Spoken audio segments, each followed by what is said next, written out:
All right, and just like that, we're back. Welcome back. My name is Davis, Mountain Branch Music. Today we are doing the homemade Hollowbody Roundup.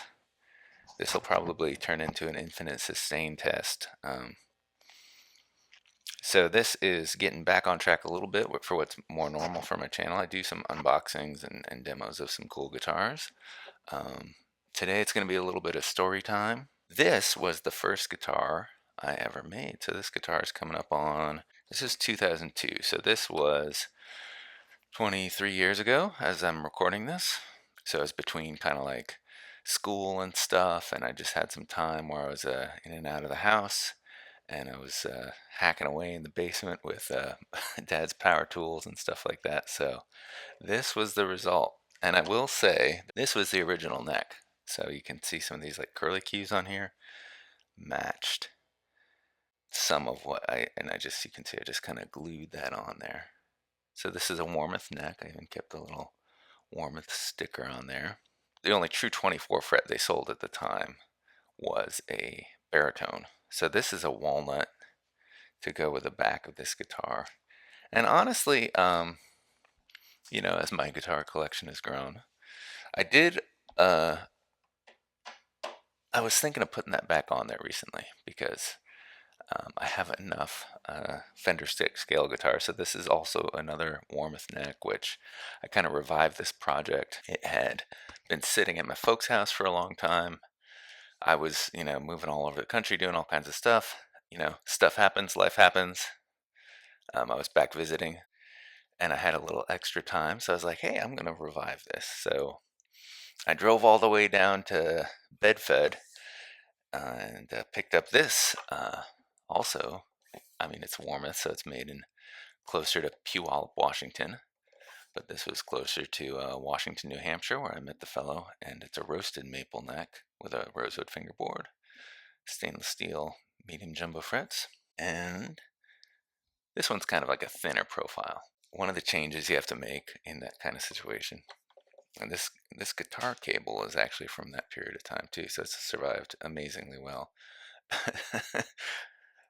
On the homemade hollow body scene, when you adjust the scale length and neck and you take a couple of random guesses where the tailpiece is going to line up, you have some scars from that. But this is a good first project, I think. Beautiful piece of maple. This is also I got from a wood supplier. I'm assuming it was from New Hampshire, somewhere up there. And I got about like 10 feet of this stuff. And this is all one piece. So I think I actually designed the guitar to be just narrower than the board. So, and it wasn't like a crazy amount of money either. I think I mentioned that in the previous video about the Daryl Cook design that I did. So the back of that guitar, I'll show you that real quick. So this piece of maple is from the same board. And this is walnut also, but I did not supply Mr. Cook in Colorado with the walnut. I did mail him the design of this guitar in a tube rolled up, and I mailed him the what was left of this board in a little UPS box, or probably US mail at the time.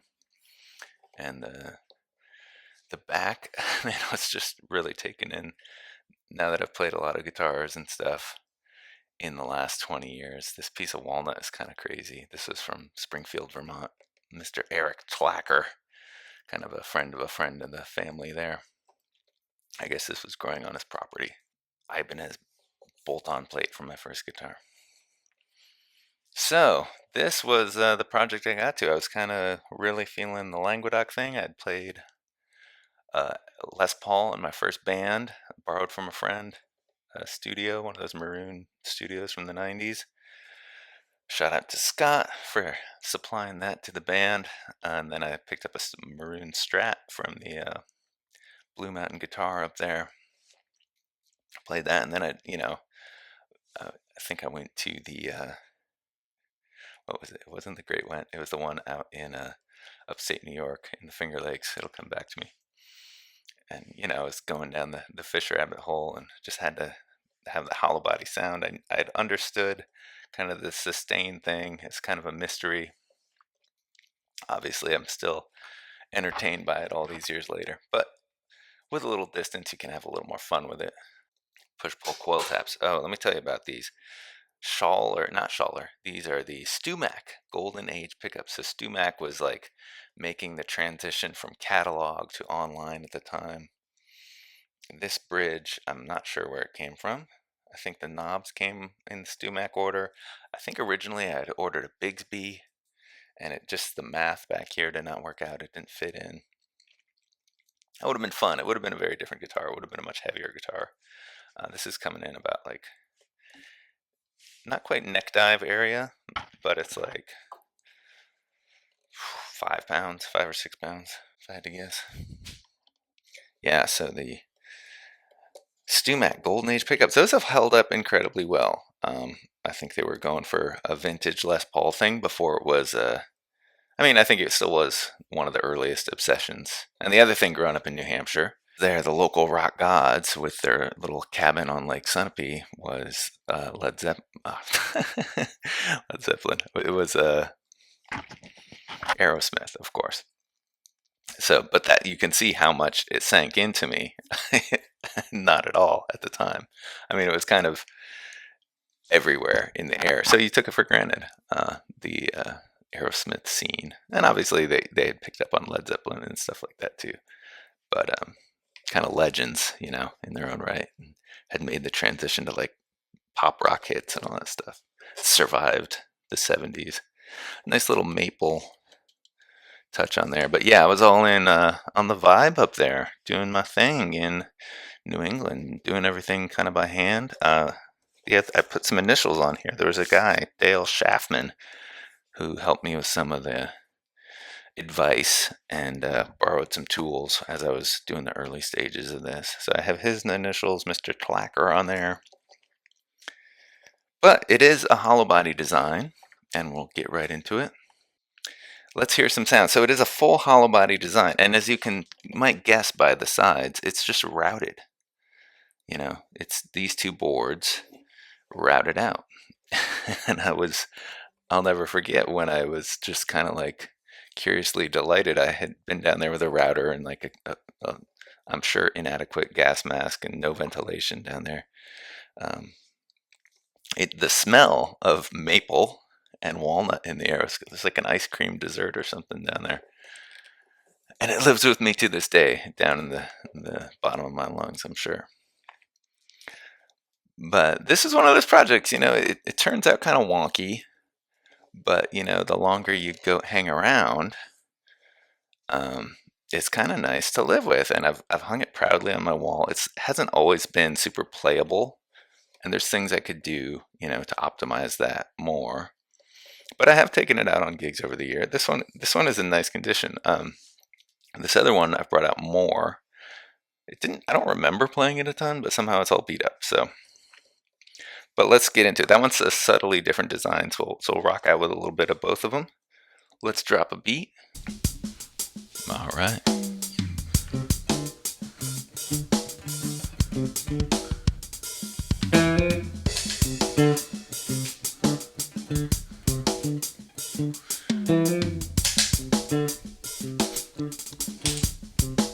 Kind of set up the groove here.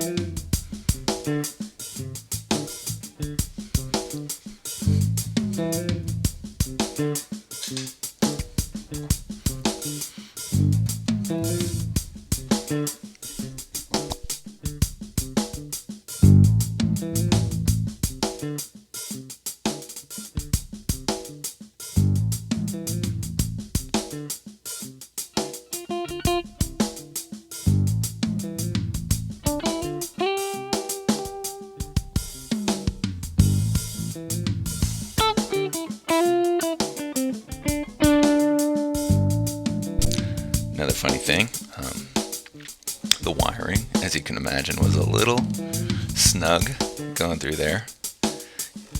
You can imagine the kind of hole that has to be routed right under there. So this switch is backwards. The ground wire comes from there. It could be connected to the end pin, but it hasn't been yet. So this is the neck, which is, you can think of it as the lower timbre is here, and now this is up. That's the bridge. That's the higher timbre. So you can think of it that way, or you could think of it as a screw up, but it doesn't really matter.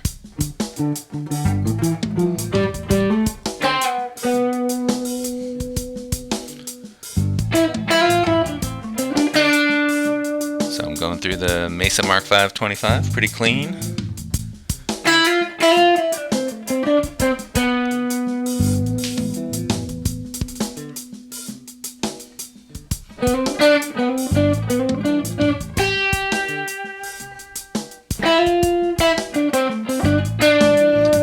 With my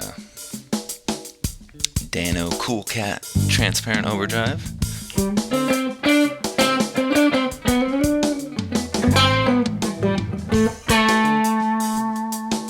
I turn on the Ross compressor, go into that. So there's the neck.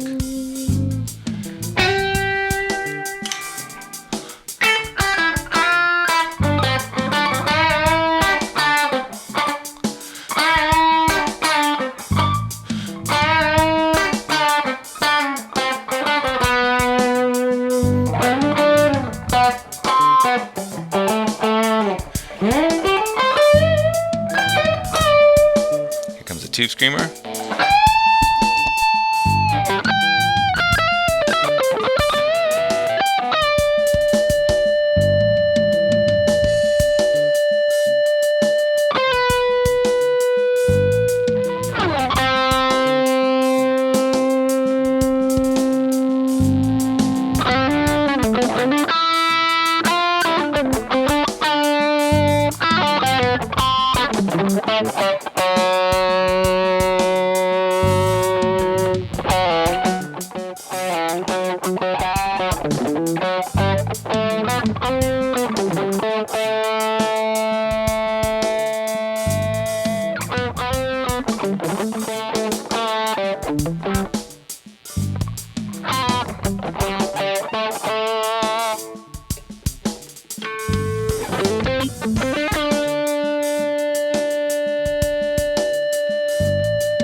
Do the coil splits now.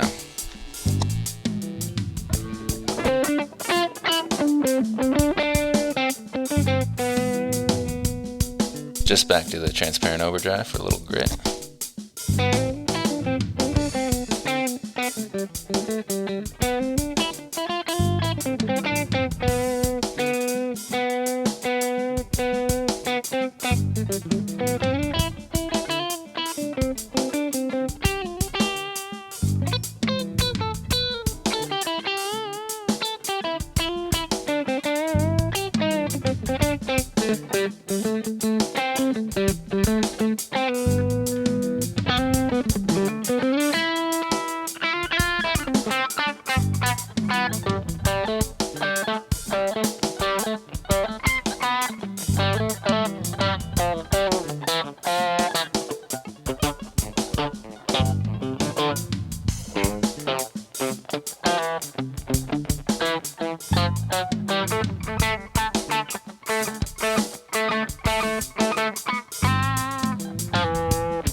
There we go. Well, my light went out, and I don't feel we're running a little longer than I expected, but you know, this is kind of a labor of love, and it's kind of fun to reflect back and share the story with it. So I think this is going to be chapter 1 of the Hollowbody roundup, and then we'll save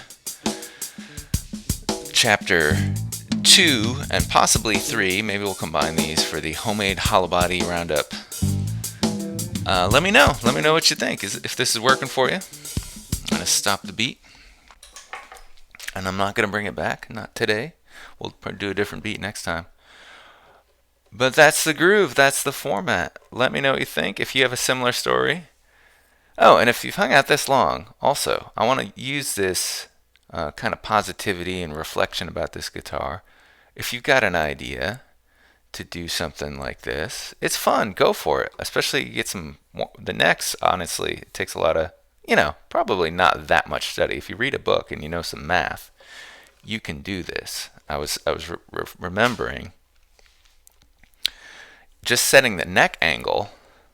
It's pretty common. I think even Les Pauls are a 4-degree neck angle, which even Ted McCarty and Les Paul forgot to do on the original Les Paul design in 1954 or so. But this does have in common with that the underwrap on the tailpiece. But it does supply enough pressure on the bridge here, which does have the bridge is pretty low. So that's just a piece of ebony under there. But it does have enough tension to play like a normal guitar. But so I just did the trigonometry. I wasn't too many years out of high school, and I didn't do a lot of math in college. Surprise, surprise. So, I just did the math, the trigonometry. Okay, the bridge, I want the bridge about this high. I knew the scale length. I drew it out, and I kind of, in a way, I said it's going to be this long. That means this is going to be this high. A squared plus b squared equals c squared, about 4 degrees. And I just kind of roughed it out with a protractor, drew a line, sanded it down as good as I could. What do you know? It works.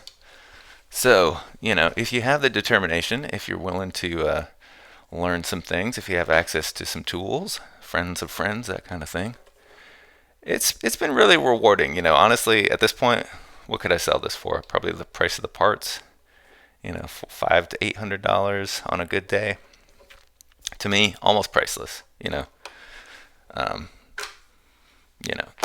so it's just the heart and soul I put into it. It's the journey I've come from. It's who I was at the time. It's all the things people associate with kind of the relic guitar thing, that kind of thing, your story. But it just means a lot when you start from the ground up. It's not for everything. If I'm in the situation where I wasn't in a consistent band doing my stuff the whole time. If I was, it would be a lot more natural to bring this on a gig. But if you're showing up playing background jazz standards, maybe not the vibe you're looking for there. But there's a lot of other guitars for that. I just thought I'd share this. Thanks for hanging out. Let me know your experiences. Maybe if you have a link to pictures or videos or whatever of your homemade guitars over the year. You see a lot of them. Warmouth used to have a good website with all the ones people did. You could send in your little 300 DPI JPEG back in the day, and they put it on their website. It's still there somewhere. And it obviously flows right into a lot of the videos I do are about hollowbodies and sustain and what kind of contributes to that. And it's pretty good. It's a pretty good idea. And in terms of the bass, fundamental tone is a little more interesting to me now. Obviously, I was going super hard for the tray thing back then, and a lot of people still do. That's been an enduring thing over the years for a lot of folks. And I get it, Oswego, that was the one I told you would come back to me. So I was thinking, that was the influence at the time, the 90s. And I think there's still someone's doing the 99 guitar rig. So that era was really iconic for a lot of folks. So, but once you go on with your own life and have some of your own experiences and play all the guitars out there, it's kind of fun to hear something that just has its own sound. I think over time, this little part in here, it doesn't have much support under there, so in theory it could sync. But it's been 20 years so far, and it's still playing great. So, and if it came down to it, where I wanted to gig this hard, and that got pushed down over time, over heavy use or maybe heavier strings, you could reach in there and put a little post and figure out a way to jack it up somehow. Um, that's what I would do anyway, or I'd take it to a professional at this point. But that's it. My name's Dave. It's Mountain Branch Music. See you next time. Peace.